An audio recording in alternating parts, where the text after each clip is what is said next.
Hello friends, आज मैं आपको अपने मंदिर का टूर करवा रही हूँ कि मैंने अपना मंदिर कैसे अरेंज कर रखा है। तो देखिए मेरे लड्डू जी है, सुबह की मैंने पूजा कर ली है। ये हमारे लड्डू जी के श्रृंगारदानी, तो ये है नमकदानी जैसे आप सब बोलते हैं। तो ये है मेरे लड्डू जी की श्रृंगारदानी। इसमें क्या है, छोटे छोटे जो इनकी माला होती है, जो ये कंगन होते हैं इनके हाथ के, ये ना घूम जाते थे बार बार। तो इसलिए मैंने ना कुछ सोचा इनके लिए कि इनको किस में रखूँ। तो मैं कहा ये आइडिया सही है, एक नमकदानी ले आओ और उसमें लाके इसको अरेंज कर लो। तो सारी मालाएं, बाल और ये बांसुरी, ये सब मैंने इसी में रख दिया है। तो मेरे दोनों लड्डू जी की इसी में आ जाता है सामान।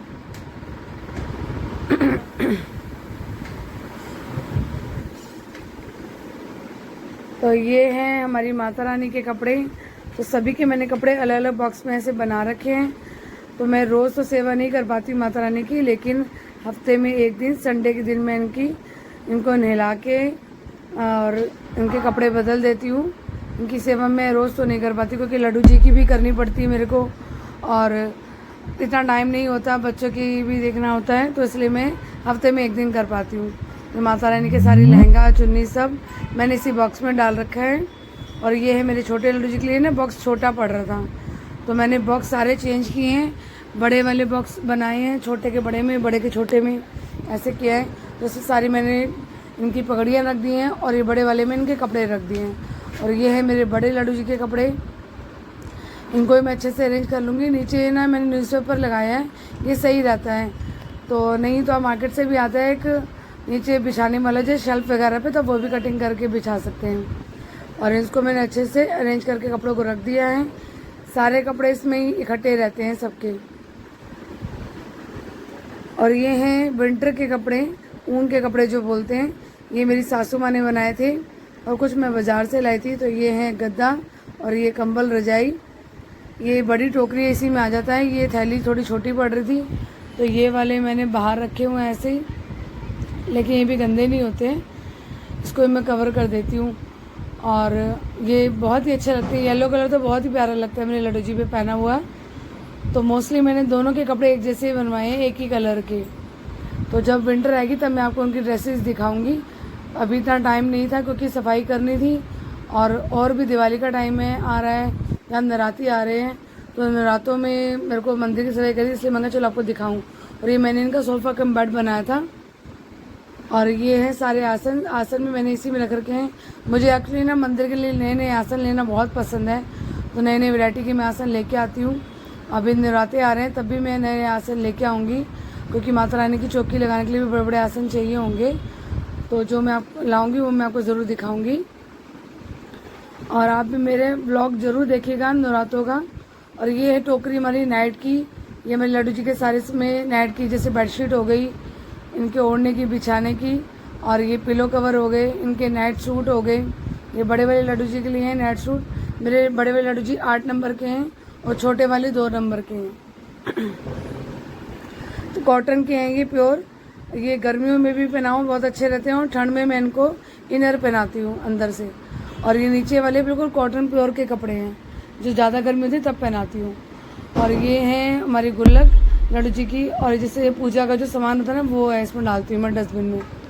ये सारा मैंने एक इनका जो ड्रॉ होता है मंदिर के, उसमें सारी चीज़ें मैंने अरेंज कर रखी हैं ऐसे। तो ये अच्छे से मिल जाती है, जैसे कोई भी पूजा करे उसको कोई चीज़ ढूंढनी नहीं पड़ेगी। और ये है मेरी जाप की माला, और ये शीशा लड्डू जी के दिखाने के लिए। और ये मैं जलाती हूँ सैटरडे और ट्यूसडे को। ये जो धूप होती है ना लोवाण वाली, ये बहुत ही अच्छी होती है। और ये मैं लाई थी बंगला साहब गुरुद्वारे से पाठ करने के लिए। जब मैं गई थी तो वहाँ पे स्टॉल लगा हुआ था। तो ये 2 बुक्स हैं, ये भी मैंने वहीं से ली थी पढ़ने के लिए। इसमें अरदास भी है और वैसे सुखमनी साहब का पाठ भी है, तो ये भी मैं करती हूँ। और ये है मेरी भगवत गीता, इसका भी मैंने पाठ शुरू कर रखा है। तो मैं एक दिन में तो पूरा श्लोक नहीं पढ़ पाती हूँ, मतलब पूरा जो एक अध्याय होता है वो नहीं पढ़ पाती। तो 2 दिन में जैसे होता है वैसे मैं ख़त्म करवाती हूँ, क्योंकि और भी काम बतेरे करने होते हैं। पूजा पाठ ही खाली नहीं कर सकती मैं घर में। तो इतनी पूजा में भी मुझे बहुत कुछ सुनना पड़ जाता है कि कहते कितनी पूजा करती है, कितनी पूजा करती है। तो ये मेरे कुछ ये बुक्स हैं, जैसे जैसे मुझे टाइम मिलता है तो वैसे वैसे मैं कोई भी बुक्स लेके पढ़ लेती हूँ। मुझे बहुत अच्छा लगता है धार्मिक बुक्स पढ़ना, तो इनको मैं अच्छे से अरेंज कर लेती हूँ। और ये ना मेरे हस्बैंड गए थे किसी मैरिज में, तो वहाँ पे उन्होंने अपने गुरुजी की बुक्स दी थी ये, तो मैं पढ़ती तो नहीं हूँ पर रख रखी है, सोचती इसको भी खोल के कभी पढूं, देखूँ इसमें क्या है, कुछ तो अच्छा इसमें भी होगा ही। और ये है मेरी सबसे मोस्ट फेवरेट मेरी डायरी। इसमें जब भी मुझे कुछ भी, जैसे मेरा मन थोड़ा अशांत होता है तो मैं इसमें भगवान जी के नाम लिख लेती हूँ और इसमें भजन लिख लेती हूँ। मुझे भजन लिखना बहुत पसंद है, तो जब दिल करता है मैं उनको गुनगुना भी लेती हूँ खाली बैठे। मेरे बच्चे हंसते, मम्मी आप तो बुढ़े हो गए हो। तो ऐसे ही है मेरा, मैं पूजा पाठ बहुत करती हूँ। तो ये मैंने नई शीशियाँ मंगाई थी प्रसाद रखने के लिए, तो सबको मैं अलग अलग प्रसाद इसमें बना के रखूँगी ताकि सब मिक्स ना हो जाए, बच्चे आराम से उठा सके, उनको भोग लगा सके। कभी मैं कोई लड्डू बेसन के बना के रख देती हूँ, या पंचमेवा हो गया, या सौंफ मिश्री होगी, इसके लिए मैं ये कांच की शीशियाँ मंगाई थी। तो ये मैं ऐसे अपना मंदिर अरेंज करती हूँ। ये मैं नीचे पेपर बिछा लेती हूँ, जैसे गंदा होता है उसे चेंज भी कर लेती हूँ। और ये मैंने ऐसे बॉक्सेस वगैरह सारे अरेंज कर रखे हैं, बहुत ही अच्छा रहता है। जैसे कभी मैंने पूजा नहीं करनी है तो मेरे हस्बैंड वगैरह पूजा कर लेते हैं, तो इसमें मैंने ऐसे स्टील के डब्बे ले रखे थे पर ये कम पड़ रहे थे, तो मैंने कहा चलो ये कांच की ले लेती हूँ। ऐसे मैंने सौंफ रख रखी है प्रसाद के लिए। और ये मेरी जोत की डिब्बी, इसी में मैं अपना तिल का तेल और जोत डाल के रखती हूँ। और ये मैं नॉर्मल जैसे धूप होती है वो वाली धूप जलाती हूँ मैं। और ये सब चीज़ें आराम से मिल जाए, कोई भी पूजा करे उसको कोई दिक्कत ना हो, तो इस तरह से मैंने अरेंज कर रखा अपना सारा मंदिर।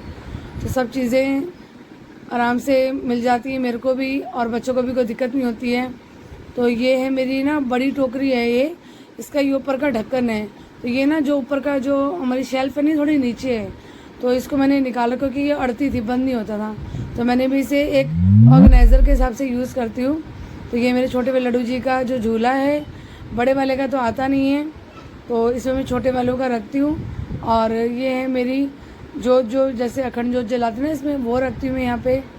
और ये मेरी करवा चौथ की जो छन्नी होती है वो है। और यहाँ मैं ऐसे रखती हूँ गुल्लक, और यहाँ साइड में मैं इसको भी लगा देती हूँ, साइड में खड़ा हो जाता है आराम से स्टैंड। और ये है मेरी टोकरी जिसमें लड्डू जी के लिए ऊपर से मैं फूल लेके आती हूँ छत से अपने।